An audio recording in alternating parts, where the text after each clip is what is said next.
안녕하세요, 이와썸입니다. 이번에 아카데미 시상식에서 많은 수상을 한 작품 가여운 것들을 보고 왔습니다. 역시 미술상과 의상상, 분장상을 모두 받은 작품이라 그런지 영화의 비주얼과 미장센이 굉장히 훌륭했는데요.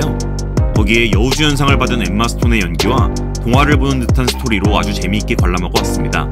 오늘은 저만의 시선으로 가여운 것들의 리뷰와 분석을 해보려고 합니다. 스포일러가 있을 수 있으니 영화를 볼 때 스포일러가 신경 쓰일 수도 있다고 생각하신다면 영화를 관람하시고 제 영상을 보시는 것을 추천드립니다. 아주 주관적이고 감독의 의도와 맞지 않는 해석일 수도 있으니 이 점 참고 부탁드립니다. 일단 전체적인 감상평부터 말씀드리려고 합니다. 개인적으로 너무나도 재미있게 보고 왔습니다. 요르고스 란티모스 감독 특유의 무거우면서도 냉소적인 연출이 인상적이었습니다. 저는 보는 내내 동화를 보는 느낌이었는데요. 물론 영화가 다루고 있는 소재가 성적이고 고어한 부분도 있어 굳이 분류를 하자면 잔혹동화에 가깝겠네요. 하지만 챕터를 나누고 벨라의 시선으로 전개된 영화가 저에게는 동화책을 읽는 듯한 느낌을 받았습니다. 이러한 영화에 익숙하지 않거나 감독의 전작을 관람하신 적이 없는 분들에게는 호불호가 많이 갈릴 것 같다는 생각도 들었는데요. 앞서 말씀드린 성적이고 고어한 영화의 소재도 호불호가 갈리는 데에 한몫할 것 같습니다. 하지만 그럼에도 이 영화를 추천드리고 싶은 이유는 영화가 보여주는 영상미와 인간의 성장을 통해 보여주는 감독의 메시지가 인상적이기 때문입니다.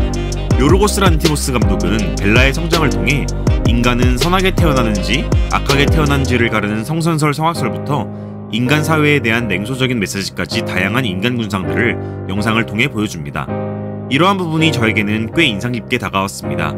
또한 아이의 뇌와 어른의 몸을 가진 여자의 성장이라는 소재는 소재만으로도 영화의 재미를 느끼기에 충분하다고 생각합니다. 영화의 배경은 19세기 말에서 20세기 초의 유럽을 차용한 것으로 보입니다. 현대가 아닌 그 시대의 배경을 차용한 것은 많은 것들이 제한되고 보수적인 배경에서 가장 자유롭고 특이한 인물인 벨라를 더욱 돋보이게 함이 아니었나 생각됩니다. 영화의 미술 역시 특이하고 아름다운데요. 당시의 유럽을 스팀펑크적인 모습으로 그려내었습니다. 그 시대의 의상과 분장들 역시 너무나도 인상적이었습니다. 특히 벨라의 의상은 억압된 사회와 자유로운 벨라의 존재를 적절히 섞은 느낌이었습니다. 그러한 미술이 어우러져 더욱더 시각적으로도 흥미롭게 다가왔던 것 같습니다. 영화는 흑백으로 진행이 되다가 컬러로 전환됩니다. 저는 영화가 철저히 주인공 벨라의 시선으로 진행된다고 생각했습니다. 벨라가 가딘에게 갇혀 지낼 때는 흑백으로 영화가 진행이 됩니다. 그러다가 던컨과 여행을 떠나는 순간 영화는 흑백에서 컬러로 진행이 됩니다. 벨라의 시선으로 집에 갇혀 지낼 때는 모든 세상이 흑백으로 보이고 던컨과 여행을 떠나며 새로운 세상을 알게 되는 순간 세상이 컬러가 된다고 생각되었습니다. 마치 오즈의 마법사가 떠오르기도 하는 이러한 연출은 영화가 철저히 벨라의 시선으로 진행될 것이라는 점을 보여준 연출이라고 생각됩니다. 저는 영화를 보는 내내 동화책을 읽는 듯한 느낌을 받았습니다. 벨라가 이동하고 그 이동한 장소에 맞춰 챕터를 나누는 것 역시 동화책에서 챕터를 나누는 듯한 느낌을 받았습니다. 성적이고 잔혹한 소재를 동화적으로 다루니 감독의 메시지가 조금 더 인상적이게 다가왔던 것 같습니다. 벨라가 새로운 음식을 먹거나 새로운 장소를 탐구하는 것, 모두 동화 속 인물이 동화 속 세계를 탐구하는 느낌을 줍니다. 그리고 벨라의 성장 역시 동화 속 인물들처럼 단단하면서도 천천히 성장합니다. 동화를 표방한 많은 영화들이 있지만 이 정도로 동화 같다는 느낌을 받은 영화는 오랜만이었던 것 같습니다.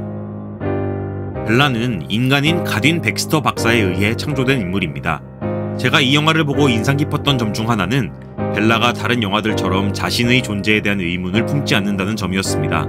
다른 영화였다면 자신을 빅토리아라고 부르고 자신의 몸이 다른 사람의 몸이었다는 사실을 알게 되면 존재에 대한 의문을 품으며 갈등할 텐데 가여운 것들 속 벨라라는 인물은 그런 것을 신경도 쓰지 않습니다. 단지 자신이 누구이며 어떤 인물로 자라날지 본인이 정할 뿐입니다. 물론 뇌를 바꾸는 수술을 한 가딘 박사의 방식을 혐오스러워하기는 하지만 그럼에도 자신의 존재는 벨라이며 그것에 대한 어떠한 의문도 품지 않습니다. 이러한 방식의 이야기와 연출은 꽤 신선하게 다가왔습니다. 자신의 이전에 대한 존재보다는 앞으로의 존재를 더 생각하는 모습 말이죠. 벨라의 존재는 결국 인간의 존재는 자신이 선택하는 것이며 과거의 자신의 모습은 중요치 않다는 것을 보여줍니다. 이 영화의 제목은 가여운 것들입니다. 착한 것도 나쁜 것도 아닌 가여운 것입니다. 영화는 인간의 성장과 존재 그리고 다양한 군상들을 보여줍니다. 감독은 이러한 인간들이 착하고 나쁜 것은 없이 모두 가여운 것이라고 말합니다. 자신의 몸에 대한 과거가 없이 어른의 몸으로 살아가는 벨라, 그러한 벨라로 인해 몰락하는 던컨, 그러한 벨라를 딸로서 사랑하게 된 가딘 박사, 벨라가 바라보는 상위 계층과 빈민들 모두 이분법적인 분류가 아닌 모두 가여운 것들입니다. 가엾다라는 말이 자칫 부정적으로 느껴지기도 하지만 어떻게 보면 인간이라는 존재를 요르고스 란티모스 감독은 가여운 존재로 바라본다고 생각했습니다. 이 영화의 제목이 가여운 것이었다면 벨라 한 명을 지칭하는 것이었겠지만 영화는 가여운 것들이라 하며 영화 속 모든 존재, 더 나아가 인간이라는 존재가 가여운 것들이라는 표현을 합니다. 가엾지만 자신의 존재를 탐구하고 나아가는 것, 그것이 결국 인간이다라는 메시지라고 생각했습니다. 오늘은 가여운 것들을 보고 리뷰와 분석을 해보는 시간을 가져보았습니다. 영화가 너무나도 동화적이고 미장센적으로도 훌륭하기도 하고 가지고 있는 소재와 풀어가는 방식도 독특하여 보는 재미가 있었던 작품이라고 생각합니다. 아카데미 시상식에서 좋은 성적을 거둔 작품인 만큼 영화를 보는 내내 감탄하며 볼 수 있었던 영화라고 생각합니다.